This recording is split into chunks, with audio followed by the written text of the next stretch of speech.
वरना मैं पहने रखता। लेकिन सिर्फ दो चार बातें बोल दूंगा मैं आपको, क्योंकि मैं यहाँ पर आया हूँ और मुझे बहुत फ़ख्र होता है जब तालीम कोई हासिल करता है। मैं भी सराफ साहब को यही बता रहा था, मुझे खुद जो है बहुत प्राइड होती है जब लोग पढ़ाई लिखाई करते हैं। मुझे लगता है तालीम से ज़्यादा अहम कोई भी चीज़ दुनिया में नहीं है। और जैसा मैंने आपसे कहा, इस वक्त ये जो आपका मुकाम है, ये जो उम्र है आपकी, इस उम्र में आप में सबसे ज़्यादा जज्बा होगा, सबसे ज़्यादा ब्रेन सेल्स होंगे और सबसे ज़्यादा बाल होंगे। कुछ सालों बाद जज्बा भी कम हो जाएगा, बाल भी कम हो जाएंगे, ब्रेन सेल्स भी कम हो जाएंगे। सो ये जो मौका आपको ज़िंदगी ने दिया है, ये जो थ्रेशोल्ड पर आप हैं, जब आप बाहर जाएंगे, काम करना शुरू करेंगे और पढ़ाई करेंगे, आप में से कुछ ग्रेजुएट हो रहे हैं, कुछ पोस्ट ग्रेजुएट हो रहे हैं, बहुत सारे अभी पीएचडी हासिल करके गए। आप लोगों को सिर्फ इतना कहना चाहूँगा कि जैसे आपकी सोच है, जो आपके दिल में आए, ज़िंदगी भर सिर्फ वही कीजिएगा।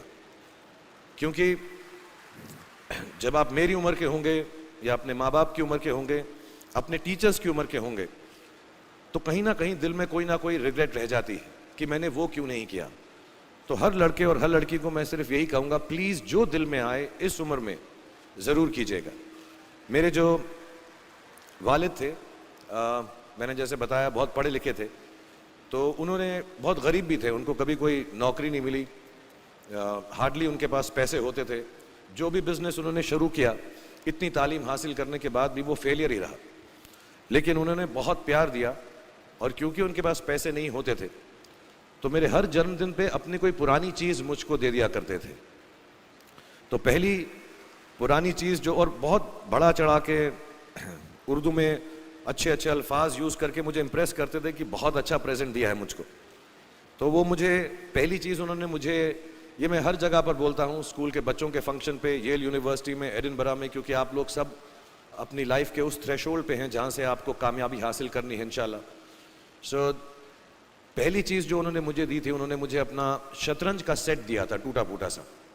वो शतरंज हर रोज़ खेलते थे। हनुमान मंदिर के जो हेड प्रीस्ट थे, पंडित थे, उनके साथ रात को जाके मेरे वालिद जो हैं शतरंज खेलते थे। और उन्होंने मुझे कहा कि शतरंज से आप ज़िंदगी के बारे में बहुत कुछ चीज़ें सीख सकते हैं। पहली ये कि कोऑपरेशन और साथ मिलजुल कर काम कैसे करना है। दूसरी ये कि ज़िंदगी में आगे बढ़ने के लिए कभी कभी पीछे भी हटना पड़ता है। तीसरी ये कि जो छोटे लोग होते हैं, जो आप समझते हैं, कई लोग ऐसी बात मानते हैं, जो पॉन्स होते हैं, जो प्यादे होते हैं, उनकी सबसे ज़्यादा इज्जत करना ज़िंदगी के अंदर। कोई भी इंसान छोटा नहीं होता, हमेशा हमेशा ज़िंदगी में काम आता है। और कामयाबी हासिल करने के लिए आखिरी बात शतरंज ये सिखाती है हमको कि कभी कभी जिस चीज़ से सबसे ज़्यादा लगाव होता है, जैसे रानी से अमूमन हो जाता है, कभी कभी उसे भी सैक्रिफाइस करना पड़ता है आगे बढ़ने के लिए। दूसरी चीज़ जो उन्होंने मुझे दी, मेरे पास है वक्त, 2 मिनट बोल सकता हूँ मैं, सॉरी।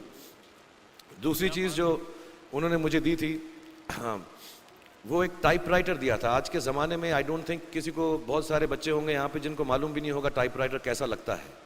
अब सब कंप्यूटर पे काम करते हैं। तो टाइपराइटर के ऊपर जब आदमी लिखता है और अगर गलत लिखता है तो उसको मिटाने में बहुत तकलीफ होती है। So you have to be very diligent, बहुत ध्यान से लिखना पड़ता है। हम गलती नहीं कर सकते। और टाइपेक्स यूज़ करते थे टाइप को निकालने के लिए, कभी उंगली फंस जाती थी उसकी कीज़ के बीच में, मगर बहुत मेहनत से, बहुत डिलिजेंस से काम करना पड़ता था। तो जब मैं उस पर टाइपिंग सीखा स्कूल में कॉमर्स करते वक्त, so the only thing I realise is that practice makes you perfect. तो जो भी काम आप जिंदगी में करें उसको डिलिजेंस से करें, ऐसा करें कि कोई गलती ना हो, अपना पूरा दिमाग लगा कर करें, सोच समझ कर करें। ऐसे करें कि ये काम जिंदगी में आपका पहला काम है और इसके बाद आपको मौका नहीं मिलेगा, और शायद ये काम आपका जिंदगी का आखिरी काम है, इसके बाद फिर मौका नहीं मिलेगा। So do it with that kind of diligence. तीसरी चीज़ उन्होंने मुझे कैमरा दी थी, क्योंकि बहुत गरीब थे, वो कैमरा चलता नहीं था बिल्कुल भी, सिर्फ उसके व्यू फाइंडर से बड़ी अच्छी अच्छी तस्वीरें दिख जाती थी, लेकिन खिंचती बिल्कुल भी नहीं थी। और इससे मुझे उन्होंने सीख दी कि जो हमारी क्रिएटिविटी होती है, हम जो भी, कभी कभी हमारी हॉबी होती है, कभी कभी हमारा उससे प्यार होता है, लेकिन हम उसको अपनी नौकरी नहीं बना सकते, अपना काम नहीं बना सकते। बहुत कम लोग ऐसे फॉर्चुनेट होते हैं जैसे मैं हूँ कि जो मेरी हॉबी थी, जिस चीज़ से मुझे प्यार था, कलाकारी से, एक्टिंग से, वो मेरा पेशा भी बन गया। अमूमन ऐसा होता नहीं है, लेकिन जो हमारी कला है, चाहे वो पोएट्री है, चाहे वो लिखना है, चाहे वो पेंटिंग है, चाहे जो भी चीज़, गाना है, अकेले में गाना है, हमारी क्रिएटिविटी ज़रूरी नहीं है कि दुनिया एक्सेप्ट करे। जैसे उस कैमरा की तस्वीरें दिखती नहीं हैं, लेकिन उसमें देखने से खूबसूरत लगता है हर कुछ, वैसे ही आपकी जो क्रिएटिविटी है वो अपने लिए रखें, क्योंकि ज़िंदगी में कभी ना कभी, कहीं ना कभी ऐसा मुकाम आएगा जब आप बहुत अकेला फील करेंगे। हो सकता है दुख का समय भी आए, उस वक्त आपकी जो क्रिएटिविटी है वो आपकी सबसे अच्छी दोस्त होगी, दुनिया उसको माने या ना माने। मैं बहुत ख़राब पोइट्री करता हूँ, लेकिन जब भी दुखी होता हूँ तो लिख लेता हूँ। सराफ साहब से मैं अब सीखना भी चाहता हूँ। मैं रेख्ता पे जाऊँगा, मुझे लगता है ये कमाल की साइट है, थोड़ी मैं शायरी वगैरह सीखूँगा। मेरी शायरी बहुत ख़राब है कि हमने तुम्हारी याद में रो रो के टब भर दिए, वो आए और नहा कर चल दिए। इस लेवल की पोइट्री है। लेकिन जब दुख होता है, ये भी बैठकर जब लिखता हूँ तो बहुत दिल को शांति मिलती है।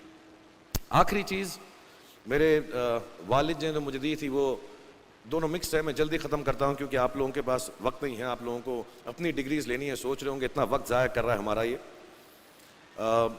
तो मैं जल्दी से बताता हूँ। एक उन्होंने मुझे कहा, एक सेंस ऑफ ह्यूमर हमेशा रखना ज़िंदगी में, हंसते हमेशा रहना, एक चाइल्ड लाइक इनोसेंस ज़रूर रखना।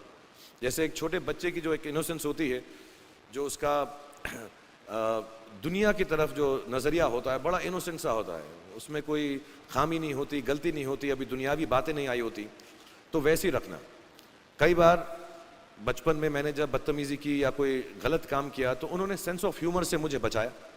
और ज़िंदगी भर अगर आप अपने ऊपर, अपने हाल पे, दुनिया पे, क्योंकि लोग आपसे हर कोई बात कहेंगे, अच्छी बात भी कहेंगे, बुरी बात भी कहेंगे, क्योंकि लोगों का काम है कहना। अगर आप उसको एक सेंस ऑफ ह्यूमर से देख सकेंगे तो ज़िंदगी जो है बहुत बेहतर रहेगी। And last not the least, what my father gave me, what my mother gave me and what your parents have given you, आपके जो पेरेंट्स हैं, जो आपको दिया है, वो सबसे बड़ी गिफ्ट है, गिफ्ट ऑफ लाइफ। ज़िंदगी की जो ज़िंदगी एक खुद ही सबसे बड़ा तोहफा है हमारी ज़िंदगी, और उसको वैसे ही ट्रीट कीजिए। ज़िंदगी के अंदर जो भी मुकाम आए, जैसी भी चीज़ें हों, अच्छा हो बुरा हो, कभी अंधेरा हो कभी उजाला हो, हर चीज़ को रिस्पेक्ट कीजिए और ज़िंदगी में ग्रेस रखिए हर इंसान की तरफ। हर इंसान जो भी आपसे जो भी बात करेगा वो अपनी मुसीबत के हिसाब से करेगा, अपनी हैसियत के हिसाब से करेगा, कभी गलत बात भी बोलेगा, ऊंची बात भी बोलेगा। जब आप काम करेंगे, जब आप बड़ी बड़ी कंपनीज के अंदर नौकरी हासिल करेंगे, आपका हमेशा झगड़ा रहेगा, जो मेरा जूनियर है वो ऐसी बात करता है, मेरा सीनियर जो है ऐसी बात करता है। लेकिन सब जो हैं ज़िंदगी से जूझ रहे हैं, इस ज़िंदगी में कुछ बनने की कोशिश कर रहे हैं।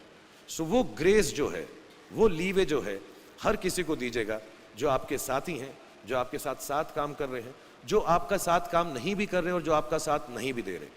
ग्रेस से बड़ी चीज़ आप ज़िंदगी को वापस नहीं लौटा सकते। तो ये 4-5 चीज़ें याद रखिएगा। याद रखिएगा, नहीं रहे तो कोई बात नहीं। आप लोग बहुत कुछ अभी इस जगह पर इल्म हासिल कर चुके हैं और मुझे उम्मीद है और मुझे यकीन है कि आप जो भी करेंगे ज़िंदगी में बहुत कामयाब होंगे।